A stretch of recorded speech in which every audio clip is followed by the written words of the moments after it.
কলতা থানার ডায়মন্ড হারবার এলাকায় যে তাজিয়া আসার যে কারবালা, তো প্রতীকী কারবালা, সেই প্রতীকী কারবালায় সব তাজিয়া বিভিন্ন জায়গা থেকে আসছে।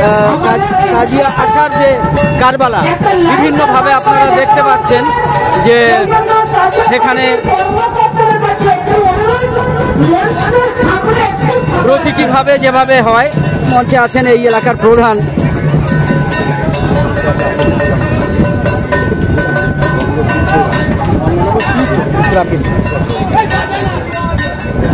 দাদা, এবছর সাধারণত মাঝেরহাট থেকে যে প্রসেশনটা আসে, তো সেই প্রসেশনে প্রতি বছরই, এটা তো 1993 সাল থেকে হচ্ছে, প্রশাসনের সর্বোচ্চ পর্যায়ের অনুমোদন সাপেক্ষে মাঝেরহাটের যে তাজিয়াটা হয় আর কি।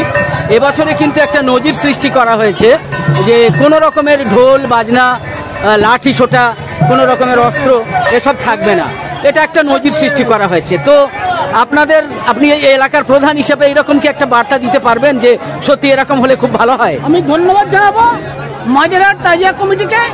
তার কারণ আমরা প্রত্যেকেই জানি গত বছর যে চারিদিকে অশান্তি হয়েছিল, তাই জন্য পুলিশের প্রশাসনের কর্মকর্তারা এই বছরে আমাদের প্রত্যেককে নির্দেশ দিয়েছিলেন যে এবছরে কোনো প্রকারে কোনো রকম অস্ত্র, লাঠি বা কোনো রকম অস্ত্রশস্ত্র নিয়ে আমরা এই উৎসবকে পালন করবো না।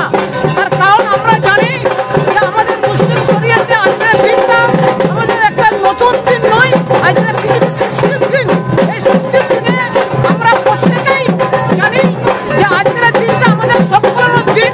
আমাদের সেই সম্পূর্ণ দিনে আমরা কেউ আনন্দ করতে গিয়ে কারোর আনন্দটাকে নিরাশ না হয়, সেই দিকে প্রত্যেকে লক্ষ্য রেখে আমরা বঙ্গনগর গ্রাম পঞ্চায়েতের মাধ্যমে আমাদের প্রিয় নেতা জাহাঙ্গীর খানের নির্দেশে আমরা প্রত্যেককে আমরা ডেকে তার অগ্রিম বার্তা আমরা পৌঁছে দিয়েছি, যাতে কোনো অসুবিধা আমরা কোনো প্রকারে উৎসাহ দেব না।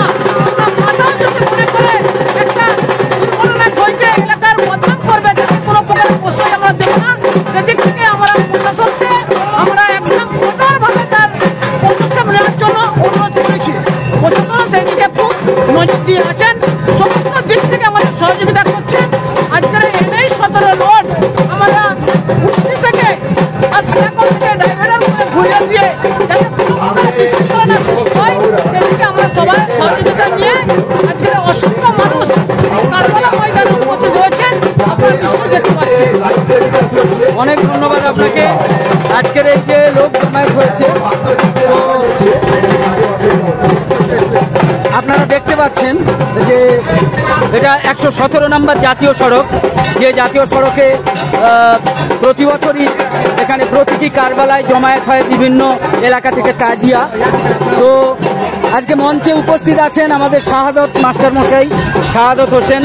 উনি এতক্ষণ আমাদের যে প্রসেশন আসছিলেন সেই প্রসেশনের সঙ্গে আস্তে আস্তে উনি বলেছেন। এখন কিছু বলবেন এখানে শাহাদত সাহেব? না, ধরো।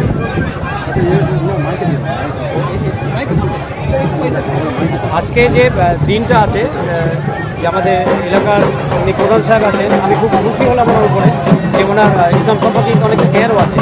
যে আমরা যেটা মনে করি আজকে এটা আজকে যে বিশেষ তাৎপর্যপূর্ণ দিন এবং ইসলামের সব থেকে মহৎ এবং সব থেকে দুঃখের দিন, এই দুঃখটা বড় রকমই আনন্দের দিন নয়।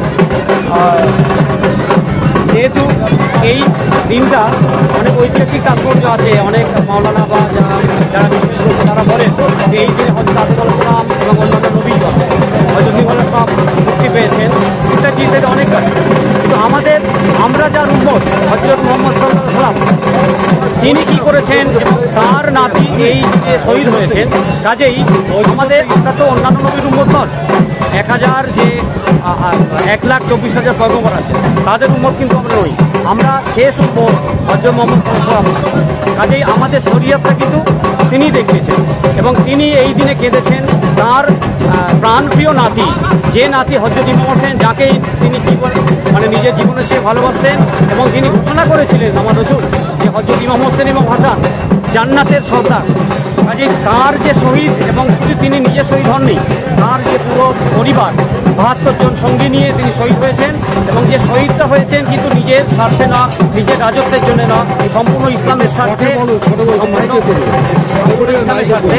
কাজেই এই দিনটা কিন্তু আজকে উদযাপন করবো আমরা বিশেষ শোকের দিন হিসাবে। এই কথা বলে আমি আমার ক্ষুদ্র বক্তব্য শুনলাম। ধন্যবাদ। অনেক ধন্যবাদ।